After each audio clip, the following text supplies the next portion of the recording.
ইসলামপুর গ্রাম পঞ্চায়েতের পক্ষ থেকে আমাদের পাড়া আমাদের সমাধান ক্যাম্প অনুষ্ঠিত হয় স্টেট ফর্ম কলোনি স্কুলে।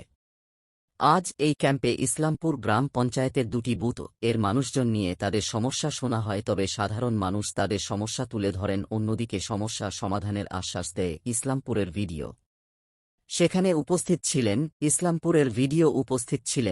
ইসলামপুর গ্রাম পঞ্চায়েতের প্রধান, উপস্থিত ছিলেন তৃণমূল ব্লক সভাপতি জাকির হোসেন, যুব তৃণমূল কংগ্রেসের সভাপতি কৌশিক গুণ, উপস্থিত ছিলেন ইসলামপুর গ্রাম পঞ্চায়েতের প্রধানের প্রতিনিধি তথা সমাজসেবী অভিজিৎ পাল শুরু করে একাধিক নেতৃত্বরা।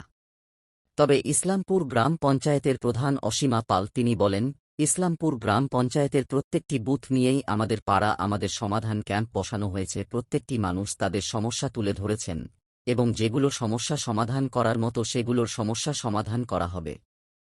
এখানে 98-99 পোলিং স্টেশন এরিয়াতে যারা ভোটার আছেন তারা উপস্থিত ছিলেন এবং ওনারা অ্যাক্টিভলি পার্টিসিপেট করেছেন। যে সমস্যাগুলো আছে স্বতঃস্ফূর্তভাবে আমাদের সামনে নিয়ে এসেছেন।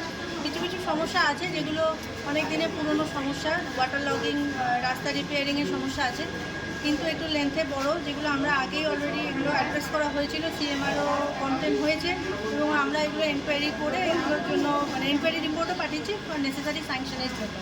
তো তাছাড়া অন্যান্য যে সমস্ত ছোট সমস্যাগুলো রয়েছে, এক একটা পোলিং স্টেশন কিছু যেহেতু 10 লাখ টাকা বরাদ্দ আছে, তো এখানকার যে স্কুল আছে সেগুলোর জন্য কিছু রিপেয়ারিংয়ের জন্য আমরা করেছি।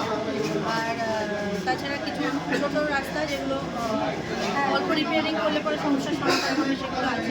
স্ট্রিট লাইট আছে এবং মহিলারাও এখানে কিছু কিছু সমস্যার কথা বলেছেন, সেগুলো আমরা করার চেষ্টা করবো, নোট ডাউন করা হবে, তারপর যেভাবে আমাদের স্কিম ফিল্ডে নামে সেগুলো। খুব নজিরবিহীন ভাবে এরকম প্রকল্প মানুষ পাবে এটা কোনোদিন ভাবতেও কেউ পারেনি আমরা। যে মানবিক মুখ্যমন্ত্রী, বাংলার জনদরদী মুখ্যমন্ত্রী, মানবিক সরকারের পক্ষ থেকে এত প্রকল্প, কন্যাশ্রী, রূপশ্রী, খাদ্যশ্রী, লক্ষ্মীর ভাণ্ডার, এত জনমুখী প্রকল্প দেওয়ার পরে এরকম একটা চিন্তাভাবনা মুখ্যমন্ত্রী করবেন এটা আমাদের কল্পনায় ছিল না। কিন্তু মুখ্যমন্ত্রী মানুষকে এই প্রকল্প দিয়ে অনেক উৎসাহিত করেছেন এবং মানুষের মধ্যে অনেক উৎসাহ উদ্দীপনা আছে যে বাংলার এই মানবিক সরকারের পক্ষ থেকে আমার পাড়া আমার সমাধান। মানুষ খুব উৎসাহিত যে আমার পাড়ার কাজটা আমি নিজে করতে পারবো, যেটা একটা জনপ্রতিনিধির অধিকার ছিল, আজকে সেই অধিকারটা সাধারণ মানুষকে যে মমতা ব্যানার্জি দিয়েছে তার জন্য মানুষ মমতা বন্দ্যোপাধ্যায়ের প্রতি অনেক কৃতজ্ঞ।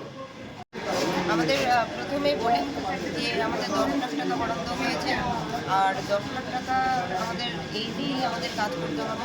এই স্কিম তো অনেক উঠে এসেছে, প্রত্যেকটা মানুষের আলাদা আলাদা চাহিদা রয়েছে, রাস্তাঘাট আছে, লাইট আছে, তারপর হচ্ছে ট্রেনের সমস্যাও রয়েছে, তো এগুলো সবই উঠে এসেছে। আর আমরা চেষ্টা করবো যে এরপরে আমরা টাকা অনুযায়ী কোথায় কীভাবে কাজ করতে পারবো, স্কিম অনুযায়ী আমাদের করতে হবে। সবাইকে মিলে কোন কাজটা আগে করলে আমাদের সুবিধা হবে, জনগণের বেশি সুবিধা হবে, সেই হিসেবে আমাদের কাজগুলো করতে হবে।